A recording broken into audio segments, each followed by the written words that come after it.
नमस्कार दोस्तों, मैं आपका दोस्त doctor Manish Kundwani, Midas physio care से सीनियर फिजियोथेरेपिस्ट। जैसा कि आप जानते हैं कि हम हर समय थोड़े थोड़े समय में आपके लिए कुछ वीडियोस लेके आते हैं।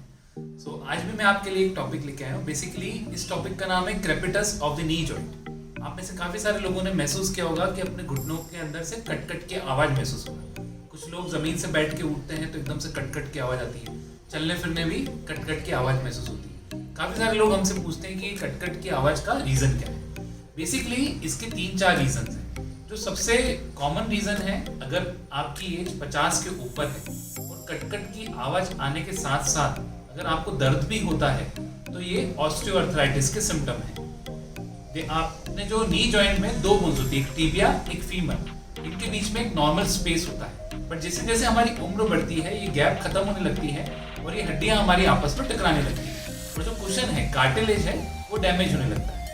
ये बोन टू बोन जो आवाज आती है इसको हम लोग osteoarthritis of the knee joint बोलते हैं। एक तो ये रीजन होगा। और अगर हम दूसरे रीजन की बात करें तो वो है पैटेलोफीमोरल प्रॉब्लम की वजह से होता है। वो बेसिकली यंगस्टर्स में होता है।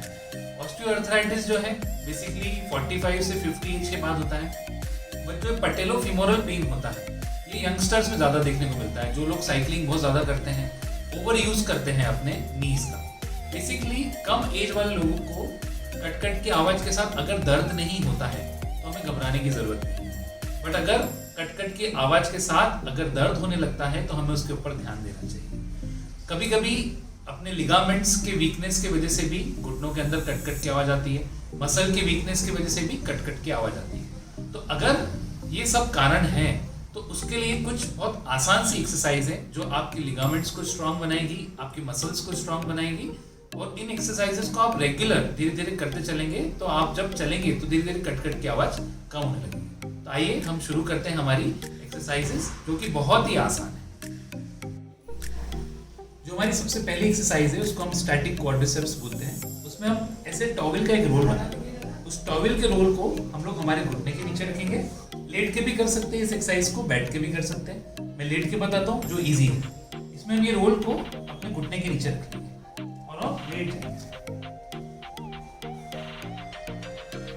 इस प्रकार से हमने अपने घुटने के नीचे रखा। अपन अपने पंजे को अपनी तरफ खींचेंगे और घुटने को इस रोल के ऊपर नीचे दबाना है। हमको नीचे दबा के 5 सेकेंड्स तक हम इसको दबा के रखेंगे, फिर लूज कर देंगे। फिर से नीचे दबाएंगे, पंजे को अपनी तरफ खींचेंगे, 5-10 सेकेंड तक दबा के रखेंगे, फिर ढीला छोड़ देंगे। जब आप इसको नीचे दबाएंगे तो आपको ये ऊपर की थाइज मसल में तनाव महसूस होगा और उस तनाव को आपको 5 से 10 सेकेंड तक फील करना है। ये हमारी पहली एक्सरसाइज है। जो हमारी सेकेंड एक्सरसाइज है वो उसको हम लोग SLR बोलते हैं, स्ट्रेट लेग रेस। वो हम लोग विदाउट रेजिस्टेंस भी कर सकते हैं और विद रेजिस्टेंस भी कर सकते हैं। अगर आपको पेन नहीं है तो आप रेजिस्टेंस के साथ भी कर सकते हैं, पावर के साथ। अगर आपको पेन है तो आप अभी विदाउट रेजिस्टेंस करें। ये 1/2 kg या 1 kg जितना भी आपको कंफर्टेबल लगे ऐसा वेट का आप अपने पैर में इस प्रकार से बांध लेंगे।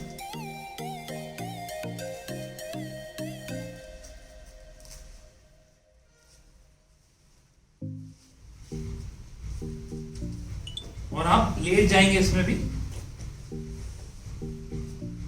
इसमें आपको सीधे लेट के अपने पैर को, अपने पंजे को अपनी तरफ खींच के धीरे धीरे पैर को स्ट्रेट ऊपर उठाना है। ऊपर उठा के 5 सेकेंड तक आप होल्ड करके रखेंगे, फिर रिलैक्स करेंगे।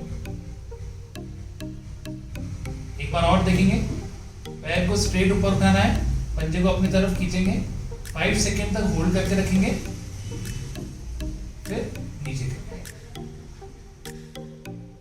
धीरे धीरे आप अपने टाइमिंग्स को बढ़ा सकते हैं।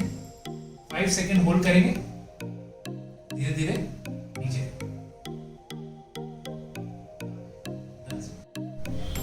जो हमारी थर्ड एक्सरसाइज है उसको हम लोग VMO स्ट्रेंथनिंग बोलते हैं। VMO बेसिकली इंटरनल वाली मसल होती है जो अंदर होती है। बहुत सारे पेशेंट को अंदर वाले पॉइंट पे पेन होता है, जिनको नी की प्रॉब्लम होती है। तो बेसिकली इस मसल की वीकनेस की वजह से भी होता है। इसमें हम लोग क्या करेंगे, पैर को थोड़ा सा घुमा लेंगे एक्सटर्नल रोटेशन में, फिर सीधा ऊपर उठाएंगे। ऊपर उठा के 5-10 सेकेंड तक हमको रोक के रखना है। जब आप उसको होल्ड करेंगे तो आपको ये अंदर वाले साइड पे तनाव महसूस होगा। फिर आप धीरे धीरे नीचे लेंगे। फिर से आप कर देखेंगे, पैर को थोड़ा सा एक्सटर्नल रोटेशन बाहर की तरफ घुमा के धीरे धीरे ऊपर लेके जब आप ऐसा करेंगे तो आपको यहाँ पे तनाव महसूस होगा। इसमें आपकी बैक एकदम स्ट्रेट रहेगी और 5 सेकंड होल्ड करेंगे, फिर धीरे धीरे बैक को। इसमें भी हमने वेट यूज करा है। अगर शुरुआत में अगर आप नहीं कर पाए तो आप कोशिश करें विदाउट वेट करें, और अगर आप इजीली कर पा रहे हैं तो आप ½ kg का वेट कफ इसमें यूज कर सकते हैं। जो हमारी 4th एक्सरसाइज है वो है हमारी ग्लूटियाई और एब्डक्टर्स। कितनी बार आपने देखा होगा पेशेंट ऐसे वैसे होके चलते हैं, कितनी बार एक हिप मसल्स की वीकनेस की वजह से पेशेंट वेडलिंग गेट इधर उधर होके चलते हैं। तो हमें हिप मसल्स की भी स्ट्रेंथनिंग करना बहुत जरूरी है, जो कि नी जॉइंट को एक स्टेबिलिटी देती है। इसमें हम लोग करवट पे लेट जाएंगे। करवट पे लेट के धीरे धीरे हम लोग पैर को सीधा वही 45 डिग्री के एंगल पे ऊपर उठा के 5 to 10 सेकेंड्स होल्ड करने की कोशिश करेंगे, फिर धीरे धीरे नीचे निकलेंगे। इसमें मैंने वेट कफ बांध रखा है। आप शुरुआत में हो सके तो विदाउट वेट कफ करें, बट इजी लगता है तो आप धीरे धीरे इसमें वेट कफ बांध सकते हैं। और उठा के 5-10 सेकेंड तक रोक के रखेंगे, फिर धीरे धीरे नीचे करेंगे। जब आप ये एक्सरसाइज करेंगे आपको हिप मसल में और ये साइड मसल में तनाव महसूस होगा। जब ये तनाव महसूस हो तब आप महसूस करें कि आप ये एक्सरसाइज सही कर रहे हैं। कितनी बार हैमस्ट्रिंग हमारी जो पीछे की मसल है और ये काफ मसल है, इसके टाइटनेस की वजह से भी हमें घुटने में दर्द होता है। कितनी बार हम लोग इन मसल्स के ऊपर ध्यान देते ही नहीं है। तो हैमस्ट्रिंग और काफ की स्ट्रेचिंग बहुत जरूरी है। बहुत आसान सा तरीका है काफ मसल और पीछे की हैमस्ट्रिंग मसल को स्ट्रेच करने का। एक टॉवेल ले लेंगे सपोर्ट के लिए और सीधे हम लोग लेट जाएंगे इस प्रकार से। उस टॉवेल से आगे हम ऐसे करते हैं और धीरे धीरे हम लोग अपने पैर को ऊपर लेके आएंगे टॉवेल के सपोर्ट के साथ और पंजे को अपनी तरफ खींचेंगे। जब आप ऐसा करेंगे तो आपको हिप से लेकर पूरे काफ मसल तक स्ट्रेच फील होगा। 5 सेकंड तक आप स्ट्रेच फील करेंगे, फिर धीरे धीरे इसको नीचे लाएंगे। एक बार और देखेंगे आप। धीरे धीरे हमको हमारे पैर को टॉवेल के सपोर्ट से ऊपर लेके आना है। ऊपर उठा के जब जहां आपको स्ट्रेच आना चालू हो जाए वहां 5 से 10 सेकंड तक होल्ड करके रखें और पंजे को धीरे धीरे अपनी तरफ खींचने की कोशिश करें।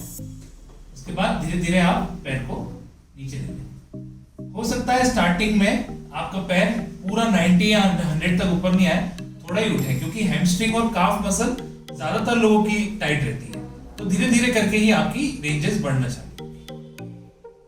मुझे लगता है ये आसान सी एक्सरसाइज आपको बहुत अच्छी लगी होगी। तो मैं ये चाहूँगा कि आप हमारे इस चैनल को सब्सक्राइब ज़रूर करें और हमारे वीडियो को लाइक ज़रूर करें और हमारे वीडियोस को ज़्यादा से ज़्यादा लोगों तक पहुँचाएं, जिससे हम ज़्यादा से ज़्यादा लोगों तक पहुँच सकें और उनकी छोटी छोटी प्रॉब्लम्स को हमारे वीडियोस के द्वारा ठीक कर सकें। और हम लोगों का एक फेसबुक और इंस्टाग्राम पेज भी है मिडास फिजियो केयर के नाम से। आप उसको भी जाके फॉलो करें, जिससे आपके पास हमारे नए नए वीडियोस आपको देखने को मिलेंगे, नई नई एक्सरसाइजेज आप देख पाएंगे। और आखिरी में मैं आपको यही कहना चाहूँगा कि आप लोगों का हमें बहुत सारा प्यार मिल रहा है, यहीं आप अपना प्यार हम तक बनाए रखिए। और ऐसा ना सोचें कि कोविड जा चुका है, अभी भी मास्क को अपना साथ में रखें और सैनिटाइज़र को बार बार यूज़ करते रहें और अपने घर में बच्चों और अपने बुजुर्गों का ध्यान रखें। बहुत बहुत